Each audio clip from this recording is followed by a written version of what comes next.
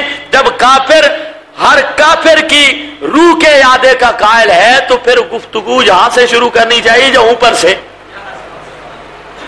تو آپ بھی سادے لوگ ہوتے ہیں, انہوں نے تو ایک دھوکہ دیا ہے ہاتھی کے دانتوں والا, ایک عنوان دیا, آپ بھی پیچھے چل پڑے. حالانکہ یہ مسئلہ حیات النبی کا ہے ہی نہیں, حیات انبیاء کا ہے ہی نہیں. حیات النبی حیات انبیاء انشاءاللہ میں ضرور بیان کروں گا, اور قرآن و سنت کی روشنی اصحاب رسول ائمہ متقدمین کے اقوال کی روشنی میں آئے گا. وہ مسئلہ ہی جدا ہے. مسئلہ تو یہ پڑ گیا کہ ان حضرات کے نزدیک ہر ایک کی روح اس بدن کے اندر لوٹ کی آتی. اچھا دیکھیں حوالے جہاں پر میں نے کیا عبارت پڑھی, جب حسب تصریحات سابقہ جملہ اموات کے لیے بعد از وفات بوقت سوال اعادہ روح احادیث صحیح سے ثابت. کس کے لیے؟ جملہ اموات. اس کو یاد رکھنا ہے. اگلا اعادہ روح کا حیات جسمانی کا دوام و استمرار, یہ جملہ یاد رکھنا ہے, دوام و استمرار. مولوی عبدالشکور صاحب کہتے ہیں کہ روح عارضی طور پہ نہیں لوٹائی جاتی, ہمیشہ روح اسی بدن کے اندر رہتی ہے, اس میں دوام ہمیشگی استمرار ہوتا ہے. یہ نہیں کہ وقتی آئی اور پھر چلی جائے, اس طرح نہیں ہے. یہ عبارت نمبر آپ کے پاس یہ آگے ماخذ نمبر تو نہیں لکھا, صفحہ 365 لکھا ہے.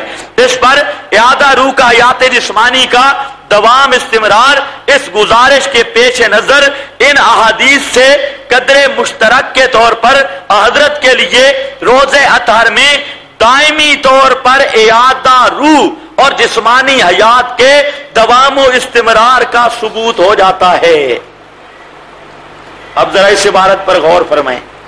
مولانا عبدالشکور ترمذی صاحب کیا کہتے ہیں کہ آپ صلی اللہ علیہ وسلم کی روح جو ہے وہ آپ کے بدن اقدس کے اندر ہے اور عارضی طور پہ نہیں, استمرارن اور دائمن ہر وقت آپ کے وجود اقدس کے اندر ہے.